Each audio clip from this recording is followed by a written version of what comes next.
Hey everybody, Max here. Happy New Year 2025. Today we're going to be looking at this Punisher War Journal 2-pack with the Punisher himself, Frank Castle, along with Bushwhacker. I got this as a part of a special on GameStop. They had a buy two, get one free, so I bought two of these with along with the Patch Joe Fix-It Wolverine 2-pack. I've already done a review on that, and this is actually going to be finishing up my Marvel Legends series of my Toy Haul series. I've got a few classified Valaverse figures to do reviews on, so be on the lookout for those guys. So really glad to be getting these guys finally. This is a really good set. I've heard some people really raving about this particular Punisher and kind of, saying Bushwhacker's kind of middle of the road. I was really looking forward to this and glad I took the advantage of the special and kind of did the long game on that. So because I had the first appearance of Bushwhacker in Daredevil, and he was going up against Daredevil and Wolverine. Wolverine was tracking him down and trying to stop him from killing other mutants. And so this is a guy who's gone up against Daredevil, Wolverine, and the Punisher. So in my mind, he's a kind of a quintessential villain for me, and I'm very glad to have him in the collection. So let's just kind of dive into quickly just into the accessories. So they come with a lot of what you see here. They're holding a lot of the weapons, and of course, Bushwhacker's gun arm, which is a little odd. Maybe it's been drawn that way before, but that's not exactly the way it looked initially. You can kind of tell from this particular picture here that it had a kind of magazine well in a way. It's cybernetic and it kind of would reform and it kind of looked like that. So I was kind of hoping it would look more like that, but here's a better, but I'm not really complaining about this. But yeah, I had these issues and it was a really cool read. They resonate with me. There's some quotes in there that Frank says that have stuck with me for years. So that was the Punisher War Journal was a really great read back in the day. So so here's the front of the package, and really well packed and all that kind of stuff. Pretty cool artwork, and kind of recreating some of what you see there, these original issues. So pretty cool. Figures themselves, well, actually, let's get into the accessories. So let's look at Bushwhacker. So he's got his gun arm and then a gripping hand, or a trigger finger hand on the left hand, and then he's got a right trigger finger hand. And then he's got a right-handed, I guess, pistol finger. In today's world, it looks a little strange, but he could form his hand into like a single shot, like a semi-auto pistol kind of thing. So this looks a little weird. It kind of reminds me of the if you've seen Everywhere All at Once, Everything Everywhere All at Once, with the weird alternate reality of people with these long hamburger hot dog fingers or whatever. It kind of reminds me of that. But yeah, so he comes with that. Actually has a porthole with blast effects, but it does not come with any. It comes with, well, before we get into the figures, I'm getting ahead of myself. Has this little shrapnel explosion grenade, like a grenade going off, so a fragmentation grenade. I could have done without it. It's not anything that I really care for. Now, I can see maybe some toy photographers using this piece, but I don't know. It just seems a little, I don't know how I'll use it. It seems like if you're going to have something like that, you need more than just one, I guess. I don't know. I'm not really complaining. It's just not anything that I would really use. So Frank himself comes with this grenade, pretty big grenade, and he has kind of an open hand that kind of will hold it. If I could keep it in my hand.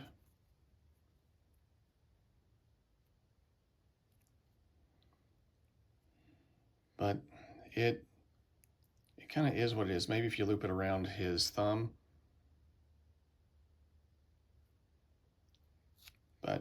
And there's no place to mount it, so you can't mount it or anything like that. I would prefer, and maybe I'll do this.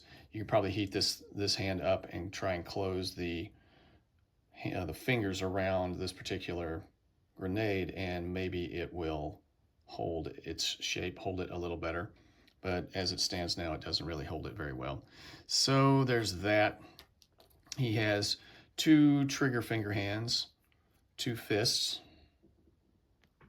and then this kind of 2-finger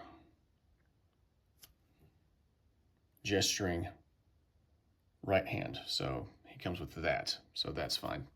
So that's some options there for display and everything. But he comes with, so he comes with a Tech 9, which is pretty soft, but it at least didn't come warped in the package, and I didn't have to heat it up or anything. But it is flexible, but not flimsy. But the magazine does not come out, but it's a reasonable facsimile of a Tech 9, so that's kind of cool. I would have preferred them recreating, I think this is a pistol that he used in the first few issues of the War Journal comic. I think it's kind of like Gons, some kind of weird 9mm contraption that I thought was just cool as all get out back then, but is kind of not really used anymore. It's an old, this was in a late 80s comic series, so that's a late 80s kind of firearm. Forgotten Weapons. If you've never watched ForgottenWeapons.com, they have a review of that sort of thing. So he also comes with this M4 with a M249. I think that's a 249 grenade launcher underneath. He has definitely used that in the comics. This is a pretty flimsy, you know, I mean, like I said, it's not warped necessarily too bad, but it's just kind of very soft. So if you are familiar with the soft weapons from G.I. Joe Classified last year, they finally got better, but this one is obviously not G.I. Joe Classified. This is a weapon, I think, there's a Killmonger figure that comes with this. It doesn't look bad. The magazine does not come out, but it's just kind of soft and kind of there. Has no portholes for blast effects, which is a disappointment. He comes with in a left thigh holster, a 1911. So 45 caliber pistol. Has some decent detail to it. Again, it's kind of rubbery too. And then I have Bushwhacker here holding an Uzi. And because of the thickness, it's not as rubbery, but it's got some decent detail to it. Obviously, the magazine does not drop out, and it has no portholes for blast effects, and it is a little warped, so you might have to heat yours up. And then, so that's the accessories. Oh, I'm sorry. Frank comes with this screaming face that is pretty cool. I think they did a decent job on the stubble, and I like the hair kind of blowing back. There's some pretty good texture. No kind of wash or anything like that. It's just straight black, but pretty good, like creases in the forehead to show he's mad. Detail to the eyebrows and the eyes, and then the interior of the mouth is done very well. So this is a pretty good head sculpt. I was not originally sold on either one of these, particularly this kind of standard stoic looking neutral face. He seemed a bit lumpy, like an old prize fighter, and not exactly the way I would describe him as looking in the Punisher War Journal series. So, but it's grown on me. I mean, he's, you know, pretty much every superhero is a nice looking person, whether it's a male or female. But, this kind of makes him look grizzled, kind of rough, like he's been living, like he's a homeless guy, like he's been living out of a van, and just completely focused on his mission and perhaps not as focused on his hygiene. So, but it's really good on the whole. Like I said, I wasn't originally sold on it. Now I feel it's grown on me. I like the white bandana that is molded in, and it's not too long. It doesn't get in the way of anything, so I'm pleased with that. It's molded in there. Well, actually, no, I guess it's glued in, but there's a little flexibility there. But I wouldn't try taking it off. It wouldn't look right. So it is meant to be there. So those are the head sculpts. Pretty good overall. getting into Bushwhacker, we'll do him first. And I gotta say that I really like that they went with the scarred version, because I think those two issues are when he received these particular scars. And he's got the rat tail, which is like a throwback to the late 80s as well, and the flat top and everything. He just looks just demented. And I can't really, I kind of can't really say anything bad about it. I'm really glad that they kind of went all out and made him look so messed up and all just kind of bloodied and like he'd just taken some buckshot to the face. And you know, I gotta say I'm impressed that Hasbro Marvel Legends team went all out on that. So yeah. And taking off his gun arm, there's some like weird ribbing and veins to it, which I don't know if that was really necessary. It looks really odd, a little too organic, I think, but it's not. I don't necessarily. I'm not against it. It's kind of keeping with the aesthetic of this guy. He's just a kind of a scumbag hitman, you know, and so. I think he got all of this. Maybe he was a government hitman and he went rogue and everything. But yeah, I think from the waist up, he is new. Correct me if I am wrong, but I like the collar and everything about just kind of the aesthetic. I like the blue. He doesn't have a butterfly joint, which is disappointing. So maybe this body came from somewhere else. I'm not sure exactly. But let's see. He's on a disc hinge, so he can look down fairly far. Collar gets in the way, so maybe you could heat up this portion and lay it flatter so that he gets a little more range of motion. I might try that. But he gets pretty good side to side and a little wobble. It's a fixed neck and everything. But yeah, so pretty good T-pose. He can't go all the way up. I don't want to yeah, it's just kind of, that's pretty much as far as it's going to go, unfortunately. But it does go all the way around. And pretty good bicep swivel, and it is pinless, good range of motion there. And I'm going to have to ding it for the paint apps. They kind of chipped a little bit and the tone is a little off, because obviously they went with a blue plastic and then put a flesh tone paint over it. Now you can tell that they went with several layers of it. They did several coats, but you know, it's already starting to fleck a little bit, and you see the blue underneath, which is unfortunate.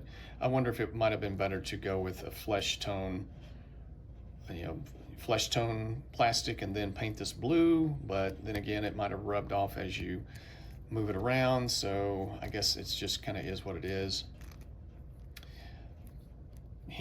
Horizontal hinged on the grip hand, or the trigger hand, which is unfortunate. I would have preferred vertical. That would have been better, but pretty good detail on the gloves.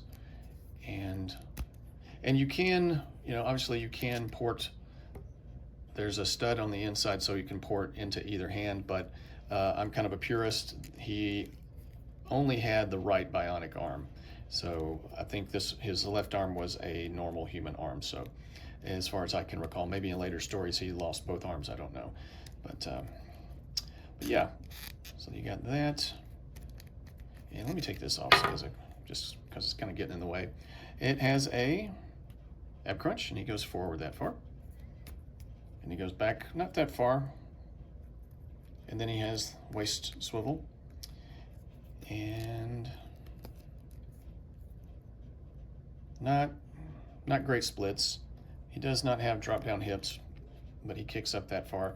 And from what I've been able to determine, these legs are I think Luke Cage's legs, the MCU Luke Cage from like a 2-pack with Jessica Jones. And some people were griping about that, and I can understand why. They're pinned, and you know, so this was just kind of, they're taking already existing molds and repurposing them, and I get it. I just would have preferred pinless. I think it would have looked better. So it being an MCU figure, there's no shin swivel or anything like that, but there is, you know, pretty good thigh swivel. And then the scale's pretty good, I think. It actually kind of makes him a little bit taller than Frank. And there's no ankle swivel or anything like that. He has some foot articulation. He goes down that far and up that far, and then there you go. So that is the articulation on our bad guy bushwhacker here. And on a whole, I quite like it. I'm okay with it. Because he's pinned, the knees are pinned, he's got a little bit of a rubbery feel, or just a little more play in the knees. But on a whole, he's pretty solid, and I'm glad to have him, because I was kind of there when I was into that Daredevil run when he was introduced, and I thought he was a just truly vile character. So and that's kind of, I'm not saying that I like him, but I'm saying he's a truly bad guy. So it's one of those guys that naturally Frank Castle would go after, and they do go at it pretty hard. And so yeah. So into Frank. So we just talked about the head, and he can look down because he's on a disc hinge. He looks down pretty far and then up really well, I think. All of that. He has a harness with some shotgun shells, but he does not come with a shotgun. And it doesn't have a peg hole, and I can't really tell. Yeah, does he have a peg in the back? Does he have a peg hole? I don't think he has a peg hole in the back for a backpack or anything. So that's unfortunate. But really good, generous butterfly joint. This looks like the Vulcan body, but it seems a little beefier to me. And he almost gets a Y pose. And bicep swivel is pretty good. And he is pinless all around. It's a pretty good range of motion on the arms.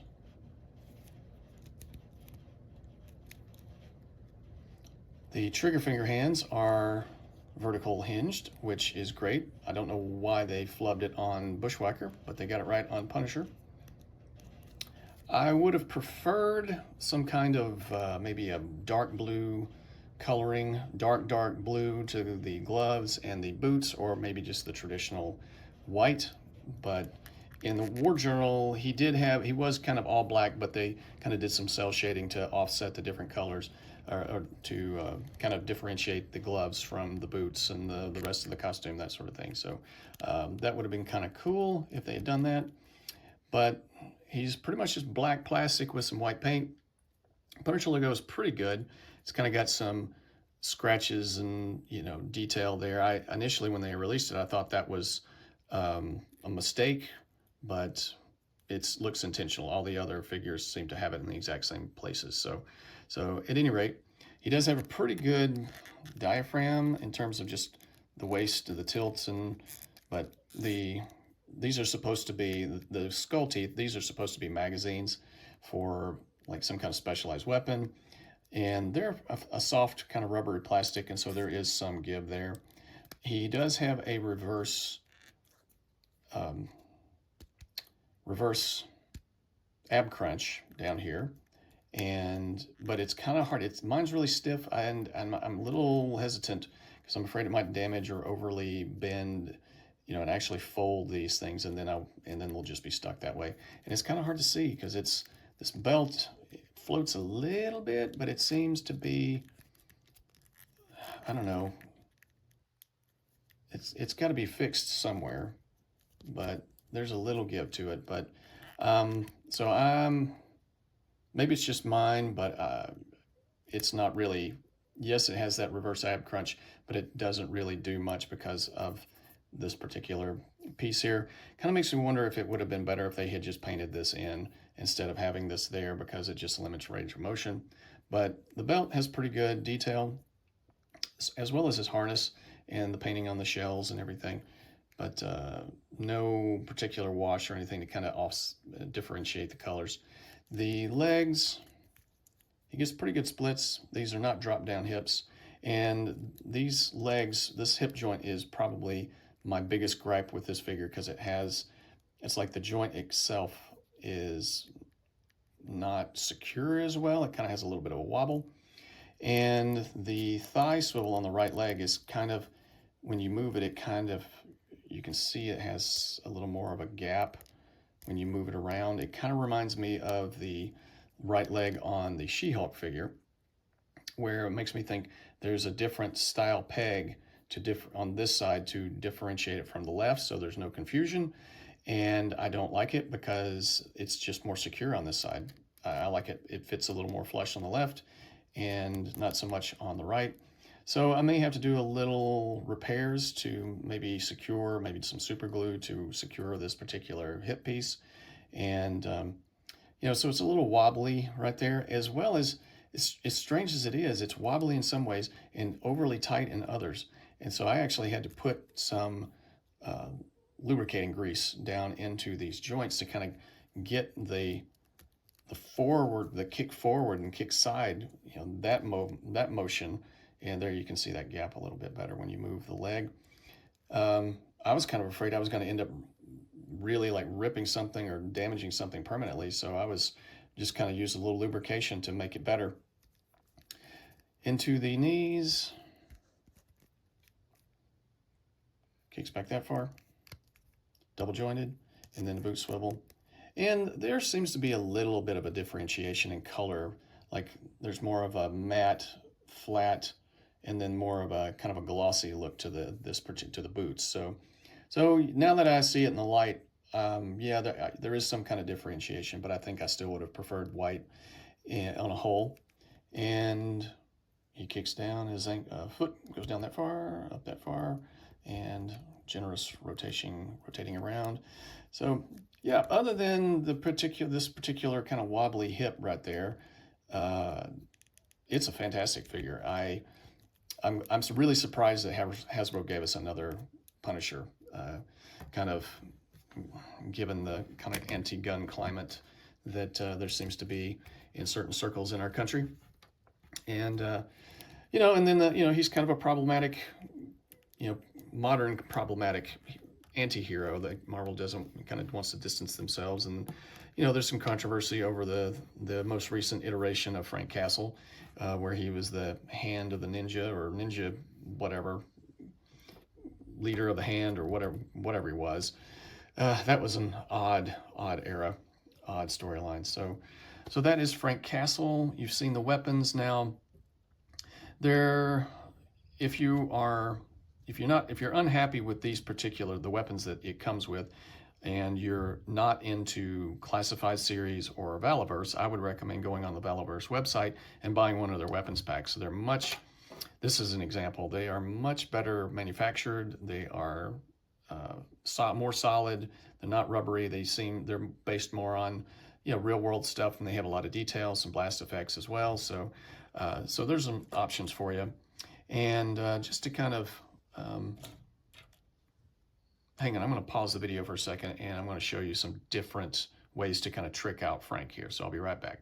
Okay, so here he is with some Valaverse weapons. So he's got I got him armed with a automatic shotgun with some blast effects from Classified, and then he's got a squad automatic weapon, or saw, also from Valaverse, with the Valaverse blast effect as well, and two I guess, I'm not sure what those are, some machine gun cartridges, 7.62, whatever assault fires. Forgive me, I'm not really sure. And they drape over there fairly well. You can take the head off and drape those off. I got these from a couple of different Classified figures, and they fit just well with this guy. So that's kind of one way of making him kind of adding to his armament if you don't like the weapons that he comes with. And then here he is with a few other weapons. This is a little SMG from Valaverse, and then he got his Tech 9 that he comes with, and then these are G.I. Joe Classified blast effects from different figures. So pretty cool. You can tell that they fit and scale very well. Lots of display options there. And then just to top it all off, I have the minigun from Roadblock, the heavy artillery Roadblock. So you can go all out with this if you have one of those guys. And this is, of course, a classified weapon with some blast effects. I'll be honest with you, it took me a while to get him to stand with this thing because this piece is kind of heavy compared to the figure, and the joints are a little kind of wobbly. I think the hips and then the knees and the ankle, it took a while. He's kind of leaning back a bit to kind of, so he's going to have some back problems when he gets done firing this thing.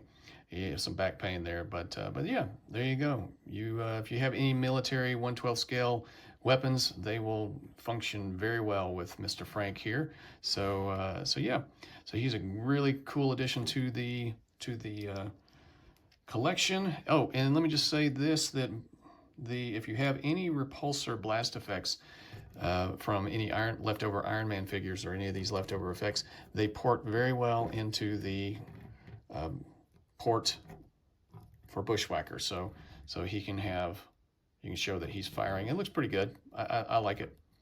And so there you go. That is our Punisher War Journal Bushwhacker Frank Castle 2-pack.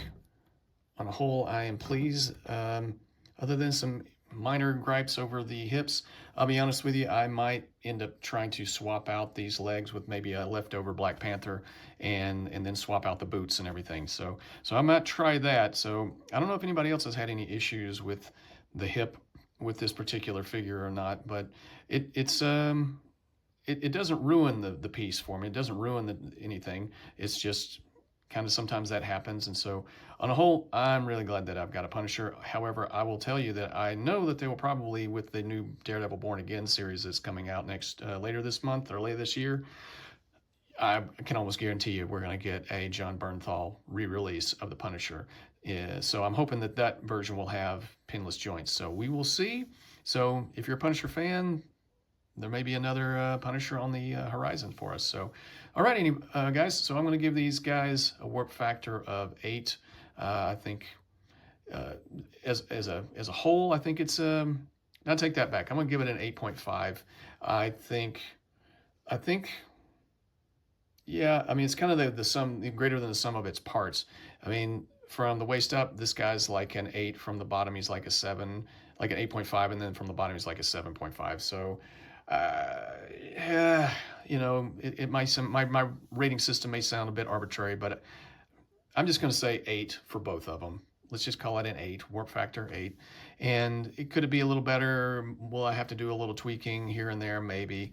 But I would have liked to not having to do that. Probably would have rated it higher. But given the fact that it scales so well with everything else, and he can hold all these different weapons and all that kind of stuff, he's a military-themed character. I think you're going to have a lot of fun with this guy if you have collect some of those other lines. So anyway, and I'm glad to have Bushwhacker as a part of my villains shelf. So, alrighty guys, Warp Factor 8, thanks for listening. This is going to be a longer video because of the 2-packs, and I just want to do a little extra deep dive into what you can do with him. So thanks for listening. Feel free to like, share, and subscribe, and I'll talk at you next time.